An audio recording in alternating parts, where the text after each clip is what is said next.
Hello bachcho. So let's see the question. The question says the current I in an induction coil varies with time t according to the graph shown in the figure. Which of the following graphs shows the induced EMF in the coil with time? तो ये graph दे रखा है. यहाँ से बोलना क्या है, नीचे चार ऑप्शन दे रखे हैं, चार ऑप्शन में से कौन सा ग्राफ सही होगा. तो चलो देख लेते हैं इसका आंसर क्या हो जाएगा.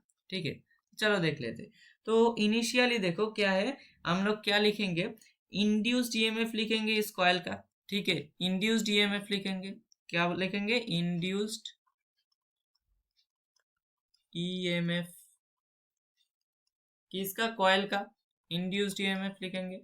कैसे लिखते हैं इंड्यूस्ड ईएमएफ को, E is equal to formula होता है L into mod D I by D T लिखते हैं, mod D I by D T. ठीक है, अब देखो एल तो एल ही है और ये D I by D T क्या है, ये स्लोप है. किसका स्लोप है, ये आई टी जो ग्राफ है, ये वाला जो ग्राफ है इसका स्लोप है ना. तो क्या लिखेंगे, L into slope of I versus T graph. इस ग्राफ का स्लोप ही है ना. तो स्लोप के ऊपर बहुत डिपेंड करने वाला है ये इंड्यूस्ड ईएमएफ. ठीक है, तो देखो अब इसको हम देखेंगे इस ग्राफ को. ठीक है, ग्राफ को स्टडी करेंगे. तो देखो इनिशियली क्या है, इनिशियली जो आईटी का जो ग्राफ है उसका कर्व क्या है, यहाँ पर कोई कर्व नहीं है. इधर ये वाला लाइन का बात कर रहे हैं, इधर तो कोई कर्व नहीं है. तो इनिशियली क्या हो जाएगा, इनिशियली ईएमएफ जीरो हो जाएगा. तो क्या लिखेंगे, initially EMF is zero. Initially EMF is zero. क्यों, क्योंकि जो स्लोप है, slope of IT curve is zero. ये तो कोई स्लोप ही नहीं है ना इधर, तो ये तो एक स्ट्रेट लाइन है एकदम, तो ये जीरो है. तो इसलिए इनिशियली ईएमएफ क्या हो जाएगा, जीरो हो जाएगा.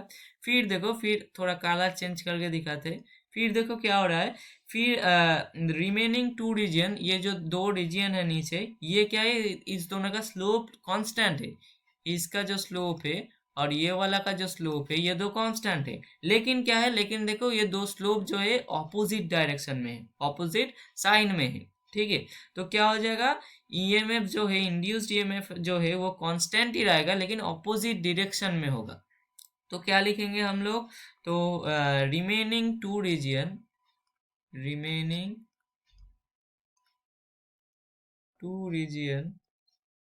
regions slopes are constant but of opposite sign, right, but of opposite sign. तो उस दो रीजन का क्या है, स्लोप तो कांस्टेंट है लेकिन ऑपोजिट साइन का है.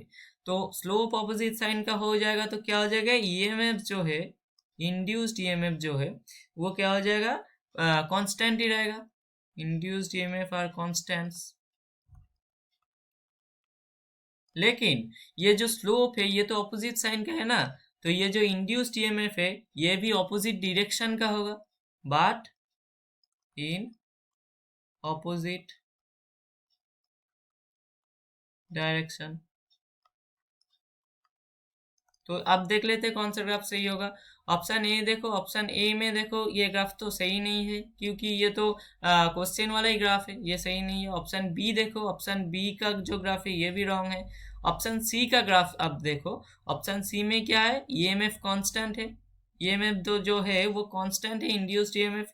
लेकिन क्या है, ये जो है और ये जो है, ये दो देखो ऑपोजिट डायरेक्शन में है.